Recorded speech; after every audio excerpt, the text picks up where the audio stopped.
Welcome, Lauren. It's a pleasure to have you here. Thank you so much. I'm so happy to be here and excited to talk with you and talk with the audience. So appreciate all of your time and attention.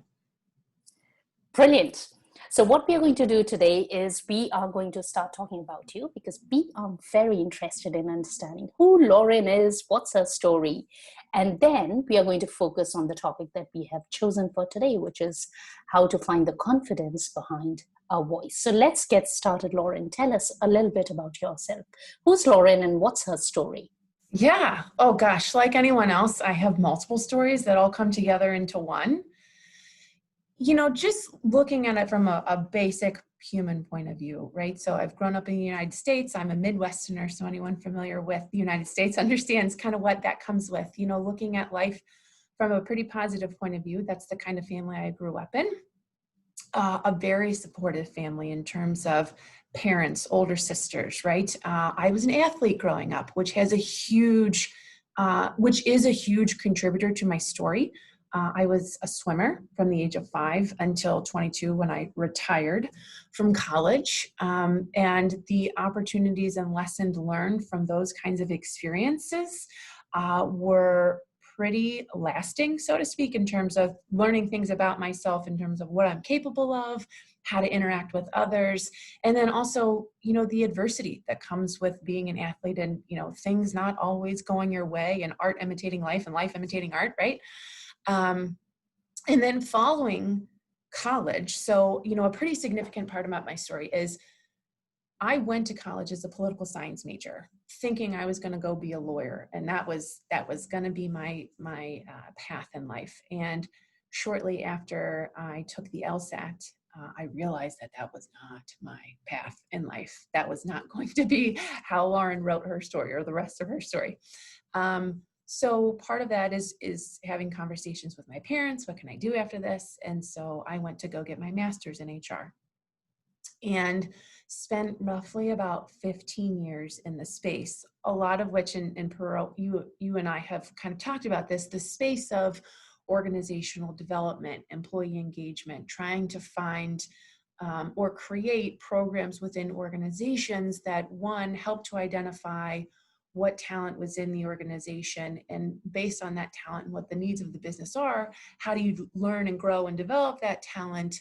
And then, what talent do you need to go buy or build, right? It's kind of in that HR space. And that's really kind of where all of this idea around the confidence behind your voice really came to be. So, anyone who's kind of lived in the corporate world, right, that things can be extremely challenging, right? Because you're coming into an organization with tens of hundreds to thousands of people who have varying point of views and perspectives. And it wasn't until I was a client myself as in coaching and then becoming a coach of really understanding what this idea of having confidence behind your voice really means. And my story there is really around, I spent 15 years having no idea how to use my voice. And it was through coaching that I really understand why and where that all started. But it's now having probably been about 2 years since I've kind of had this aha moment of where this all came from, of really including it as part of my mission as a coach to enable others to find their voice if they feel they don't have one or they can't find it. And they know that it is, or they have an inclination that if they could just find their voice and say what they want or say what's on their mind, that there would be an opportunity to just unleash their full potential. Wow. So how much do you want me to get into that story of finding my voice? Because I'm happy to do so. I'm happy to walk through kind of what that journey was for me. Yeah, we'll go into it, but what is striking me in this moment, Lauren, is that for somebody who has been such a high achiever as yourself, you were an athlete and you retired at 22, then got into HR, had a good run in the corporate, and still felt that you didn't have a voice. Mm-hmm. How does that work? Somebody who's so high achieving, somebody who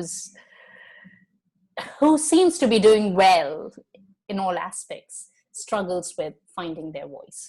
How do the two even sit together? Yeah, that's such a great question. And it wasn't until I went through all this and figured out kind of where it all started from, right? So I think a lot of times, particularly with high performing women, right, we kind of go down this path of potentially living the expectations of others, right? And I'll use myself as an example, right? So I grew up in a family, ultra supportive, super supportive, but you know what? You got married, you had kids, you had a great job, and corporate America took care of you, right? But there was something, when I got into corporate America, I was like, wait a minute, this isn't necessarily what intuitively feels right for me. And in those moments, I didn't know how. At that time, I had no idea, one, how strong my intuition was, and two, the awareness around what it really meant and what it was trying to tell me. And so I think for me personally, that's where that came together, is that I was like, oh, I think this is what I'm supposed to do, or what, seems like a good life, which it was. Don't get me wrong. But, this inner voice in my head saying, there's just something about this that just isn't quite you, Lauren. And then being able to take that expectation of what I thought should be and what was going on in my own mind, and trying to figure out, one, how they were coming up against one another. And then thinking to myself, I, I don't even, I don't even know how to make sense of these things, right? And then it wasn't until I went through coaching and really understood why I had such a challenging time finding my voice, and where that root really came from. So, what we are saying here is we can be successful in traditional terms. We can have a great career, good money coming into the bank account, have a wonderful family, and still feel as if we don't have a voice. Mm-hmm. Yes. And I certainly never want to make generalities, but I've certainly had multiple conversations, literally, right? So the what I kind of call like a mid-millennial or an exennial, right? This micro generation of, it's kind of Gen X and kind of millennial, right? We kind of fall right in the middle. And, what I found more and more about women among that demographic is that, we were brought up with these quote unquote traditional points of view, similar to Gen X, but at the same time, we were also exposed to this rapidly developing world, and we became so good at figuring out how to bring analog and digital together. But I also think we all kind of in this space of, what does this all mean for us, right? We grew up with these traditional values, or this traditional mindset of what success looks like, but then we also saw in the world around us that those standards were being challenged in a good way. So trying to make sense of what that all meant, and then trying to find a voice in that realm. I've heard multiple women, particularly in this kind of micro generation, have similar conversations in this space. Yeah, you have said it so beautifully, Lauren. We grew up with very traditional mindset or with those values, and yet we had exposure to the next generation. And I think ours was the generation that kind of learned to walk between both. And yes, we got the balance wrong many times, but I think we are finally getting where we would want to and where we need to. Yeah, absolutely. And I think in this generation, again, kind of this micro generation, is that one of our strengths is having an understanding and appreciation for the tradition, but also equal understanding and appreciation for how life is developing. And I would also say that in this moment, where we are in 2020, I think, kind of where this generation is, it's like, whoa, right? In terms of how can we make sense of this, but at the same time, being able to quickly adapt, because we've got kind of the best of both worlds. And then kind of tying back to that idea of having a voice, of trying to figure out how to bring this all together and create in such a way and send a message that allows us in this generation to say what we truly need and how to make it work for us. Yeah, so talk to us a little bit about your own journey of finding your voice, because my understanding is that we can say all pretty and nice things about transformation, but it never is that pretty. It is a pretty messy space to be in. So tell us about yours.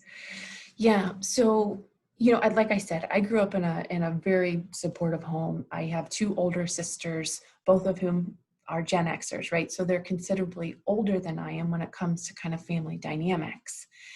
And, one of the things that I've learned just through the journey of absorbing all this information is that the stories, the deepest rooted stories we begin to author for ourselves kind of happen in that 6 to 9 year old range, right? So the things that kind of come into us or that we experience, we start to author, whether those stories serve us or whether they don't later in life, right? So through a ton of transformational work, right? What I started to understand is that I remember being in kind of that 6 to 9 year old range, and my sisters were then 14 and 16 respectively, right? So a pretty considerable gap. And I was constantly the younger sister, like, well, I want to be a part of it. I want to be, let me into the conversation, and constantly hearing, stop asking questions, you're not a part of the conversation, none of it malicious by any means, right? It was the younger sister trying to say, I want in, and the older sister saying, no time for you, right? You were always the baby. Yes. And so in my mind, what started to create was that, regardless if it was malicious or not, which I firmly believe it wasn't, it didn't hurt any less. It didn't hurt, for the family to say, we don't have time for that, or what you're saying doesn't matter in this moment.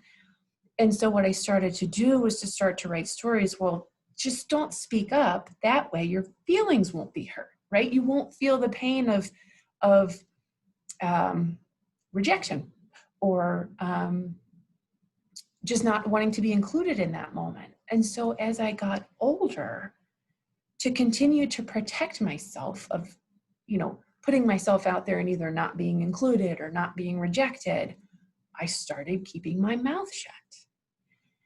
And then when I got to the professional world, and right, everybody who goes into the professional world, especially at 22, right, or 25, you're like, I want to make my mark on the world. I want to be seen as credible. I want to be seen as intelligent, all natural and understandable things.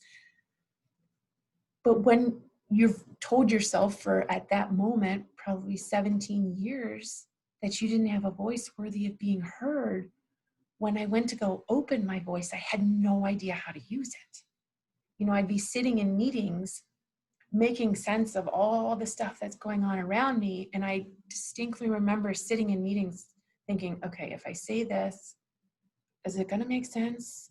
I mean, are people going to judge me for what I'm about to say? Am I going to seem intelligent if I say it? Right. And so I would constantly have these conversations in my mind. And then inevitably, at the end of every meeting, an idea that I had at the beginning of the meeting was what the team would go do, right? And so I'm sitting in there thinking, had I just opened my mouth, it was a safe space, but in my mind, I told myself it wasn't. And so what happened is I started to get extremely anxious because I had so much, because clearly talking is something I like to do, right? And being able to communicate. And so when I couldn't find the words, or I couldn't find the confidence behind my words, my anxiety would come to here, right? And, we've talked about kind of the physical manifestation of things that, the thoughts that we tell ourselves. And so I constantly felt like I had something in my throat. There was always a bubble. There was always, this big obstruction, getting in the way. And so from there, I'll be very transparent to say that all of that anxiety led to resentment and frustration.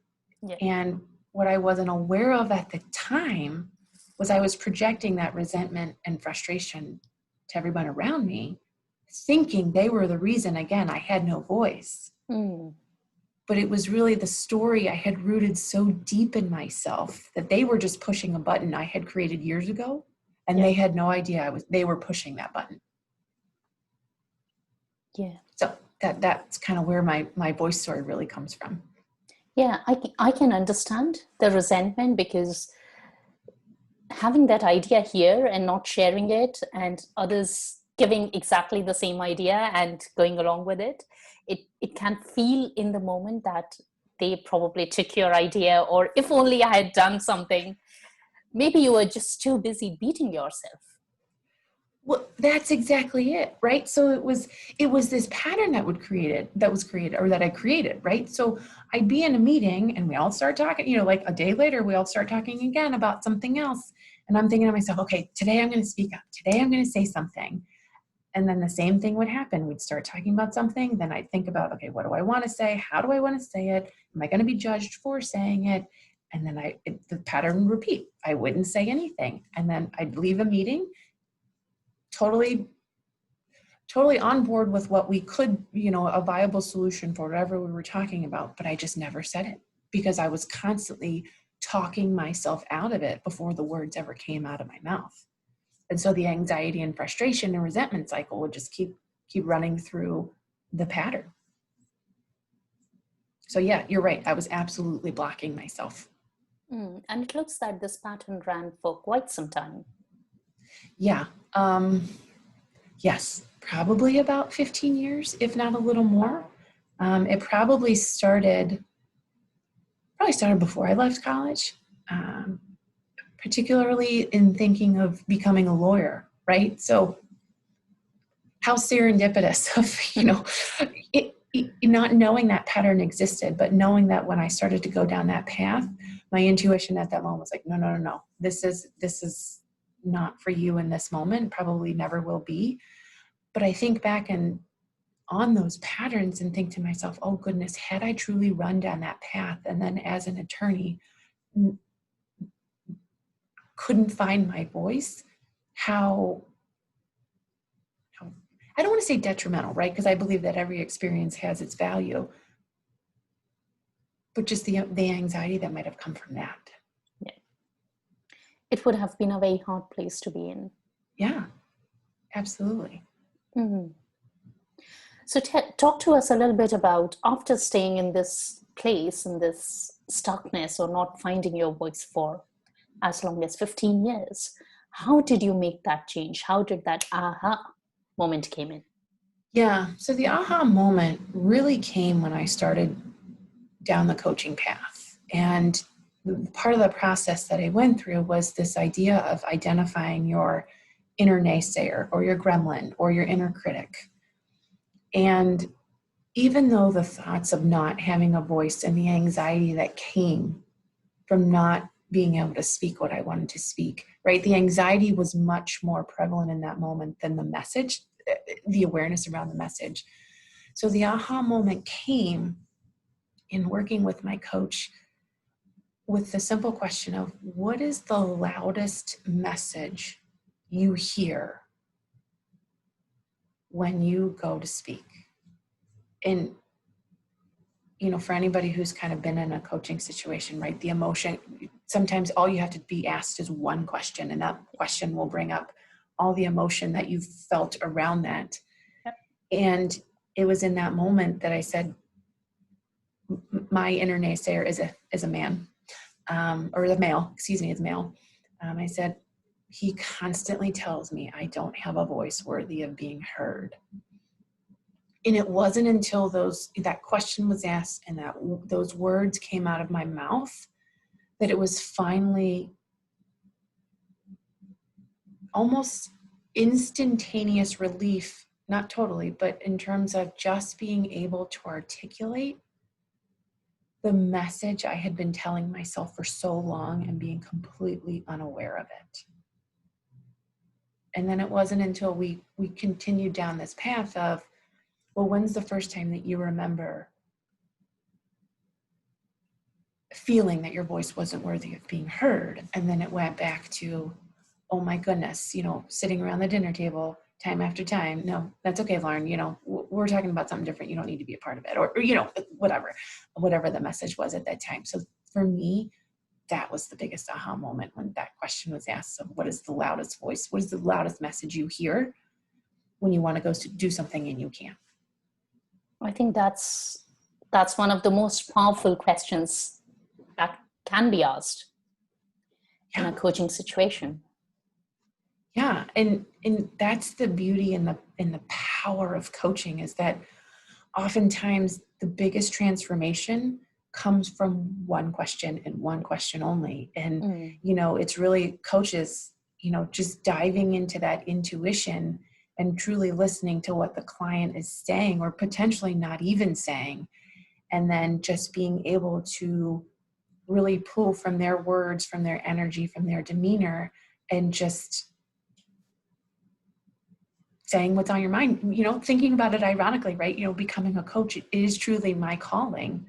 And then how much of it is just to say, asking those questions, asking someone else, and providing the space to have a voice. And I think that's why I'm so drawn to coaching, is because experiencing it as a client, oh my goodness, it's the first time I have a space just to say whatever I want. That's with no fantastic. judgment. Yeah, no judgment. Yeah, that's the key, isn't it?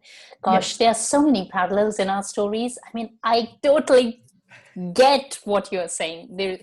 That's the reason why I call you my soul sister. Right. I was also the youngest in my family. I have two older brothers, and then yes, always loved and cherished because I was the youngest, but could never really be part of the voice conversation. And yeah, you're like clawing your way into it. You're trying to get in there. And what I always say now is that, again, nothing about the experience was malicious. It was the younger sibling just trying to have a space, trying to make a contribution, because isn't that all we want, right? I mean, as humans, that's all we want. We want to make a contribution, whatever way that means for us. And they were teenagers at the time. Of course I was the annoying younger sister, right? We were at completely different stages of our lives, and I wanted to be a part of the family, and as teenagers they wanted to be out of the family, right? It's just the nature of how life was written for us. And then and again, like, hold absolutely no resentment towards them, right? Because it was unintentional on their part. None of us had the awareness at the moment that I would write the story, and in my mind, okay, well, don't say anything because next time you won't be hurt if you don't. Talking about story when the older siblings won't take us on, what my strategy was? So my brothers would go, shh, quiet. That's how they would respond. And so I came up with this idea that I'm not supposed to say anything, but I could always write and pass it on. So I would grab these tiny pieces of paper, as we would all be sitting in the same room and studying or doing the homework, whatever was going on. And I would write down and I would pass it on. And it was so annoying for them because they would just not let them be. But then I kept on doing that, and I have no idea for how long I did that. So I think it was a good adjustment. They just let me be, and I would still get what I wanted. And then I think I was just emptying out that waste paper bin that was kept underneath the study table after some, I don't know, weeks, months, whatever period that was. And I happened to come across all those papers that I had written and put them in the waste paper bin. And I realized how much of my writing had improved because I had been writing consistently. And I still remember reading whatever I had written and had a bit of good fun. Yeah. And you bring up such a good point, because, communication is so important, right? And as an HR person, that's what you learn to do, right? So the irony of all of this, right? In terms of being able to communicate effectively and, balancing the needs of the business with the needs of the employees, and kind of walking that line, so to speak. What I enjoy, the method of communication that I grew to enjoy, was writing. because, I can go back, I can write something, I don't really like that. I can go back and forth. And, it was a way to continue to communicate. So I completely resonate with what you just said. And it didn't dawn on me until you just said this. Yeah. So I learned how to write and, receive compliments on how well I write. And I'm like, well, goodness gracious, if I could have just gotten it out of my mouth, could potentially have saved myself a lot of time. But having looking back on that experience of being able to refine my ability to communicate in that way, right? So it's almost a blessing in disguise of, again, because I became more comfortable writing it, I refined a skill in order to do it effectively. But now I have this opportunity to bring all of that stuff together, right? Speak, in whatever form that is, and having confidence in both. Yeah. So thank you for bringing that up. And I appreciate that learning opportunity in this moment. We have a live audience here. Lauren, we have Deepa who has joined us from the US, and both of us, Deepa is also an HR professional. In fact, Deepa and I were colleagues in my previous life when I still worked in the corporate, and she's resonating with everything that you are saying. Oh, well, thank you so much. I honestly believe, well, here's what I love about the human condition, and genuinely I love it, that it is timeless and it is universal. And, I think, again, particularly among women, I think this idea of struggling to find the confidence in your voice is something that affects a good portion of us. So Deep, I appreciate your contribution, and I feel you, sister. That's a very important point you have brought up, Lauren, saying that the human experience is universal. When I was growing up in India in a highly patriarchal culture, I used to feel that not finding our voice, it was probably a very Asian or a very Indian experience of a girl growing up in that patriarchal culture. Because even as a girl who was very cherished by my family because I was born after two boys, I always felt it was hard just because how the social and the cultural fabric of the place was. Being seen, being heard, I always had to do more, be more, because I was a girl in a patriarchal culture. And I thought it was a very Indian or Asian way to be. But the more I interact with people from all over the world, I realized that it wasn't, this experience extends everywhere. It's a common experience that we share all over the world. Yeah, and absolutely. And, here in the US, and we all know that the US is the US of what it is in this moment. But yeah, and I appreciate bringing that up because, I truly do think it's universal. And even in quote unquote first world countries where, there are, freedoms that, don't necessarily, that may not exist everywhere, it's still in that fabric of, still trying to break the ceiling, right? Kind of breaking the ceiling of the patriarchal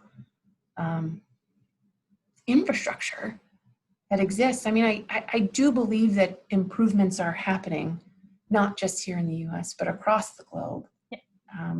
But I still believe that there is a large area of improvement to continue to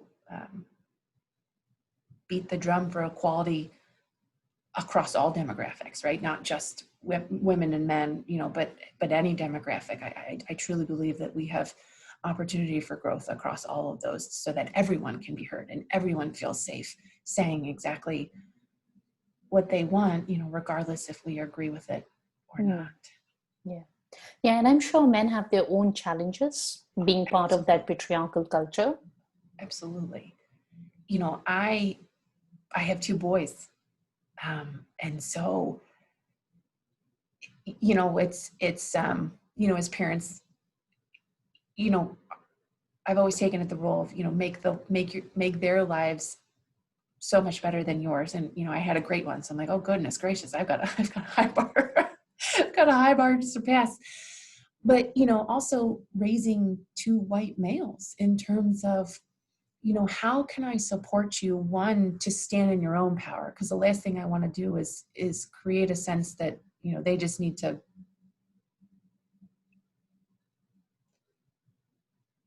well, I don't know what the word I'm looking for. Like, they just need to, do whatever anyone asks. But, how to empower them to stand in their own right, but then also instill empathy for everyone else that they encounter, regardless, right? Just looking at that person as a human.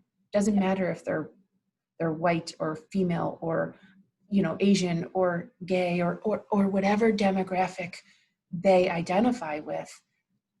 They're just human. They're absolutely just another human being who is living in this world, getting by as effectively as they possibly can, and just being able to show empathy. And really, that's my mission as a mother for two young boys. And I'd have the same for two young girls. But, just being able to instill in them the lessons that, hey, we all have our stories, right? Every single person has a story, and to avoid judgment on the chapter you walked in on, because you have no idea what led up to what you're seeing, nor can you control what story they're going to write moving forward. But if you meet them where they are as humans and show nothing but empathy and compassion, that you are doing yourself and them a huge favor just by acknowledging that they're in this world and they're trying to live the best life they can. Wow. I think your two boys are very, very lucky to have you as their mom. Thank you. I'm very lucky that I've happened upon coaching in order to truly, genuinely believe that message and understand the power and have experienced that power and truly what it does to allow people the space to grow and develop and to be the best human they possibly can be. Yeah, I think in most cultures, what parents teach, well, again, I'm aware that there is a fair bit of stereotyping and generalizing that's coming up in what I'm going to say, but a lot of people are busy teaching their girls how not to be visible, how not to be seen, how not to be heard. And I've always thought that if parents could put in a little more effort in bringing up boys more carefully, we won't have a lot of these problems. So you're definitely doing that. Yeah. And I think and this isn't a judgment statement, right? But a lot of kind of how the way that parents parent is based on their own story, right? It's what they've grown up with and their experiences. And so that's all they know. And it's not until we start to unravel our own story and figure out the why behind our beliefs, our then thoughts and actions and feelings, then we can start to support a different story being written among our children. And, where I constantly battle as a mother is that idea of writing their story for them versus creating a space to allow them to write the story that makes most sense for them. And I will be the first to say that is a constant battle, right? Because your innate drive is to protect your children.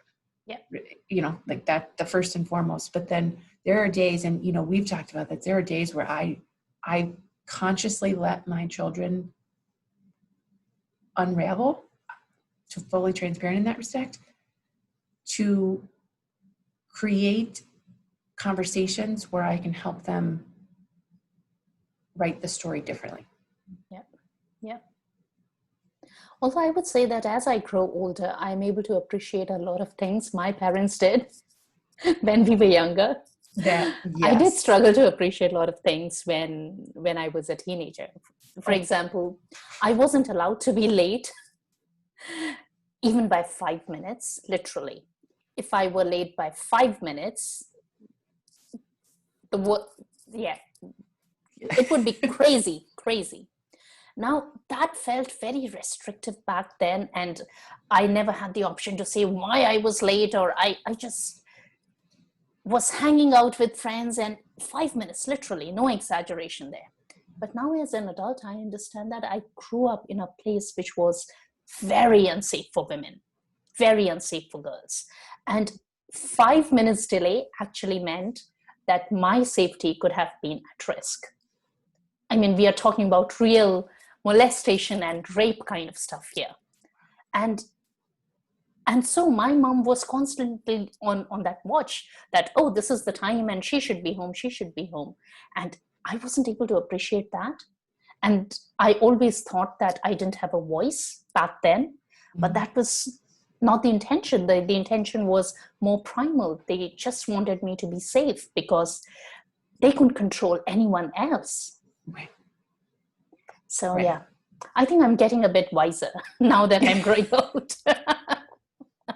Well, that's the beauty of growing older, right? Is you start to appreciate and you have more awareness around, oh, that makes more sense in this moment, right? Because, specifically as a teenager, I mean, it's almost terrifying how underdeveloped the brain is and the responsibilities that we are instilled with during teenage years. Yep. How the majority of us make it out alive is sometimes just baffles me. But to your point of really being able to look back, and especially on your parents, right? Because that first line of protection, that first line of defense, and you're thinking, oh yeah, that was super annoying in the moment, but thank you so much. Appreciate that. Or else I may not. I mean, to your point, I'm making light of your situation. It literally couldn't be here if they hadn't potentially put those 5 minutes in place. Yeah. No, it was a very real situation, and I knew that, but it was still hard to really appreciate everything that was going on because it was so annoying and felt so restrictive. And as a teenager with puberty and all the hormones, that voice felt more important than being safe. Yes. Yeah, which makes total sense. I think every human on the planet can resonate can resonate there. Like, yeah, made some challenging decisions as a teenager. Why should I have to bother about my 5 minutes? Why don't those guys sort themselves out? Exactly. Yeah. I think we did well. So Lauren, talk to us a little bit about the topic that we have chosen for today. I understand that the experience that you have had, the experience that I'm resonating with about how we found our voice is a universal experience. So what are some of the things you would share with our audience? How can they start doing it for themselves? Yeah. Oh, God, great question. First and foremost, let me take a step back. So the ability to find your voice isn't something that happens overnight. And I'll be very transparent in saying that it is a challenging journey. And by that, I mean, it takes a lot of time, effort, and energy and willingness to really kind of dive deep into yourself. And among coaches, I find that to be an entry fee, as I call it, that's already paid, right? We're just naturally curious about who we are so that we can be in the best form for our clients. And I want to say that one of the first things is to listen to your intuition, right? So recognizing when your intuition rises to the surface. And your intuition, as we all know, is that way of knowing without knowing how you know. And in those moments of, that little, I always kind of think about your intuition as the angel and your naysayer, your gremlin is the devil, right? Those are the two things that are constantly competing. And when you start to hear kind of your angel or your intuition, to lean in, to really be intentional about what it's telling you in the moment and have faith that it also has your best intention at heart. and that your intuition truly is your truest form. It's the form you were born to be, and that's why it still exists, right? It's our mind that convinces us, it's our mind that creates the inner naysayer or the gremlin. You know, our intuition, that's what we were born with. So first and foremost, to really lean into it and just listen to what it's saying to you. And, you know, what I have found helpful for myself is just literally writing what my intuition is telling me in this moment, so that when the naysayer or when that gremlin says, don't speak up, to go back and say, well, wait a minute, what did my truest form actually tell me maybe just before that naysayer popped up, right? Because you'll actually hear your intuition before your naysayer, because your naysayer is the one that's like, I heard what your intuition said, stop, slow down, play small, don't get hurt, I'm here to help you, quote unquote, right? I think of our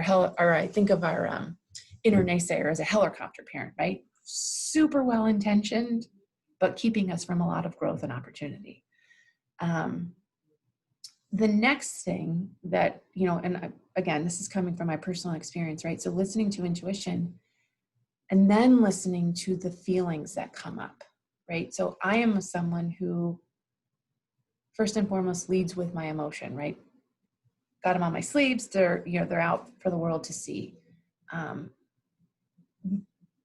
It's true that our thoughts actually influence our emotions, but for me, it's my emotions that I tune into first.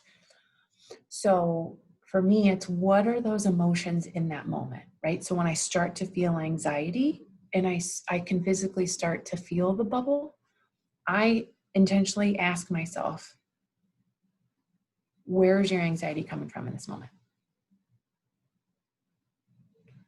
And then why are you letting someone else push your button? Because that's kind of, you know, we all develop these buttons, right? And it's a universal phrase, right? Or he push my buttons, or he makes me frustrated, or he pissed me off, right? We own all of those emotions and no one's making you feel anything. It's that we're allowing that button that we've created after all these years to be pushed by someone. And so I literally, I will sit and have a conversation with myself. Where is your anxiety coming from? And why are you allowing them to push your button in this moment? And just having that awareness that, one, I'm in complete control of how I react in this moment or how I use my voice, brings a moment of clarity for me. And because I have the awareness around my biggest message, my loudest message being you don't have a voice worthy of being heard, I know innately that not to be true. So it's how can I use my voice in this moment and show up peaceful, calm, and in complete control of how someone else sees me in this moment. So that's kind of my formula that I use. But actually, I mean, at the end of the day, it's all about awareness and just knowing that those things exist, because that's when we can create new patterns for ourselves, right? So before then, I never would have had awareness to be like, well, why are you feeling anxious in this moment, right? I hadn't made the connection that not using my voice created my anxiety. But now that I have that, I can literally sit and have a conversation with myself about what's coming up for you in this moment and what are you making it to mean about you. Yeah, and that is so powerful because we aren't naturally taught to lean into our intuition. I mean, that's strange because that's something that should be natural, but we always look outside of ourselves. We always look for external benchmarking. We always look for evidence. And so when I needed to do that, it was just so awfully hard because I wouldn't let myself do it. I wouldn't lean into it. I wouldn't trust it enough. And I would keep getting into trouble every single time I ignored my intuition. I would clearly get into trouble. And it is so important for us to really pause and listen to it. Mm-hmm. Yeah, it's funny. You know, you and I have had the conversations of the three things that we lead with, right? Your heart, your intuition, or your brain. For my order of operations is my heart, my intuition, followed way far behind by my brain. That's what I was actually talking with a fellow coach last night, and that's my natural state, right? But in times of stress, my brain is the first one to take over, which is probably natural for most of us. And so I found, kind of growing up, right, for those who lead first with logic, that it's challenging to lean into the emotion and or intuition, because the desire for evidence or data or something to quote unquote prove it is challenging, which makes total sense, right? If you're so used to using your brain and that's where you find comfort, it's challenging to shift and say, well, what is my emotion telling me? Or what is my intuition telling me in this moment? And that's actually something that I use as part of my coaching process, is to really understand where a client is coming from, and then start to ask questions around those three areas to get a more holistic view of kind of what's going on. But you're absolutely right. I mean, we were born with our intuition. And again, it is our truest form, the form that if we didn't ever convince ourselves of anything else, that's who we would be. And so if you're not used to using it, it makes sense that it can be scary to kind of lean into it at first, because you're kind of like, oh. But for those who lead with either your emotion or your intuition, it makes total sense, right? It's almost, to your point, like you start to learn, oh, I get in a lot of trouble when I don't listen. Well, it's just that I took about 40 years to get there. I'm right there with you. Yeah. And in my case, it was actually a learned behavior, trusting that cognitive part of me. It was a completely learned behavior because I think that was the attitude and the behavior or the story that I thought was rewarded in my version of the world. Right. Yeah, it's fascinating to bring all three of these components together and how they shape the way you view the world and how the world views you, right? Because, we certainly all have our, what's the word I'm looking for? Understanding or thoughts around somebody who leads first with their brain, first with their gut, or first with their heart, right? We all come at it, you can always tell if someone says, I think, quite frequently they're with the brain, or I feel, leading with their heart, and then, my gut tells me, right? Their intuition, right? So just starting to hear how people talk and how they come from a situation actually brings so much awareness to you as someone who's receiving that information, particularly as a coach, right? You're like, I know where they're coming from. How can I tune, if they're always tuned into their head, how can I tune into their heart? Or if they're always tuned into their heart, how can I get them to lean on their intuition to kind of come to this full, well-rounded view? And to your point, creating more learned behaviors and being able to kind of lean on the different avenues depending on what happens to them, which in turn, bring this all full circle, gives you the opportunity to truly find your voice. Yeah, that makes sense. So we are talking about leaning into our intuition here. We are talking about being aware of our own patterns. I think just pausing and listening to ourselves is going to help us immensely. Absolutely. That, and you use one of my favorite words, patterns, right? As we are humans, and we're designed to fall into patterns, right? It allows us the opportunity, because we have so much information coming into us. Patterns is one of it, is almost an evolutionary framework built into us. So allow our brain not to have to process every single thing that comes, right? We just kind of get into a pattern in order to make that easier. Well, as we all know, as coaches, sometimes those patterns are great, and sometimes those patterns do not serve us. And so figuring out which patterns allow you to be exactly who you want to be, and the patterns that keep you from being who you want to be, right? So in my mind's eye, I innately knew, my intuition knew, I can be articulate, I can speak articulately, I can present ideas in a way that aren't offensive, that wouldn't, make anyone judge me, but my mind couldn't get out of that realm. And so that pattern didn't serve who truly I'm meant to be. And so, yeah. And the deeper the pattern and the more emotion that comes with a pattern, just the more times it takes to unravel a pattern if it's not serving you.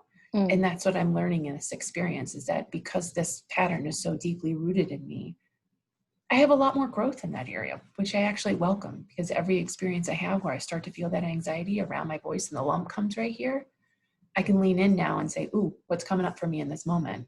And then I can unravel it instead of going into the pattern that I had before.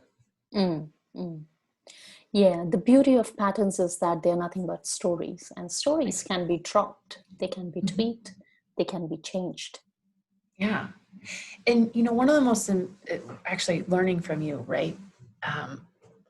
One of the most important lessons there is that, I never want to erase my story, because the story that's led me here has so much value. But what I can do is go back and reread the story and figure out, okay, this is what helped me in a moment. This is what maybe didn't help me in the moment. And as I move forward, continue to write my story in a different way. Yeah. So that's pretty powerful too. Yeah, I really like that concept. I do not agree with the idea that people should erase parts of their stories. There are so many people who have told me that I should just let go of my cancer story, and I don't hold on to it from the point of view of being a victim, but it is part of my story. There's no denying there. And it's not that if I just let it go, it's going to go away. It's part of my life. Right. But what I can do is I can heal from it, and I can unbecome that story. I don't have to live there. Once I heal from it, I can move on and still appreciate what it has brought me. Mm-hmm. Absolutely. Yeah. And one of your cancer stories is very inspiring. So just from a selfish point of view, please don't unwrite it or walk away from it. Thank you. So Lauren, do you have anything coming up? Do you have any programs coming up? Anything exciting that's going on in your world?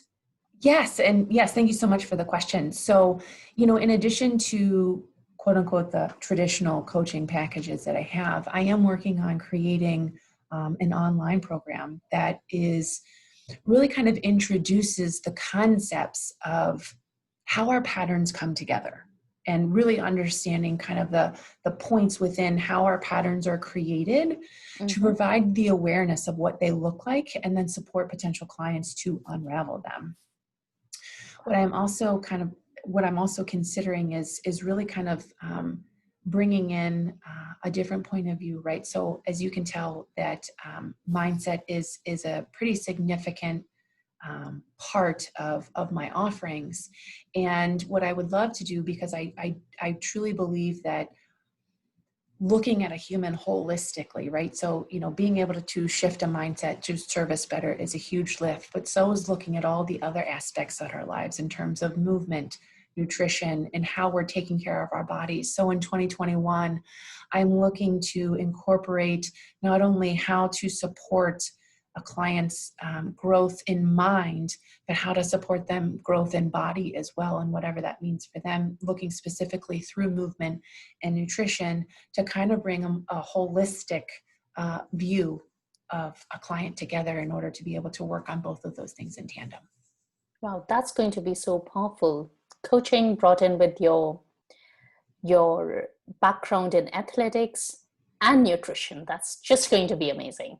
Yeah. So working with some other good coaches, right, in terms of, kind of bringing all of my stories together, right? Because as coaches, we're constantly shaping our story as we continue to grow and learn more about ourselves. And, one of our greatest gifts is leaning into our own talents and how to support others in that. But, I truly do appreciate kind of the root of my story in terms of how finding your voice can truly unleash your full potential. And then, once you kind of gained control of your mind, how then can you translate that to your whole being, looking at it from a physical standpoint? Yeah. Lauren, tell us, how can people get in touch with you if they want to find out more about the programs or generally connect with you? Yeah, and love this. So on LinkedIn, I am probably most active on LinkedIn under Lauren Ammon. Just looking at it from my own personal LinkedIn page. My company name is Unlimited Leader LLC. I can be found on Facebook there, and on Instagram at Mrs. Lauren Ammon, and then of course my website at laurenammon.com. Brilliant. And you are a member of this group, so Yes. people feel free to reach out to Lauren. Lauren, Absolutely. when we finish this conversation, would you kindly drop all your links underneath this video, please? Of course, absolutely. Happy to do that. Yeah, so that we have all the information in one place and people can connect with you and they know how to find you. Yes, I am all for efficiency and making it easier on everyone. So absolutely. Yes. Lauren, thank you so much for coming and talking to us. It's been a delightful conversation. Yes, thank you guys so much. For those in the US, I wish you a very happy Thanksgiving. And everybody else around the world, please stay safe, and wishing you all the connection that you can find in 2020. Thank you to everybody who has joined us live, and thank you so much for joining us. And Lauren, thank you once again. Thank you so much, guys. See ya.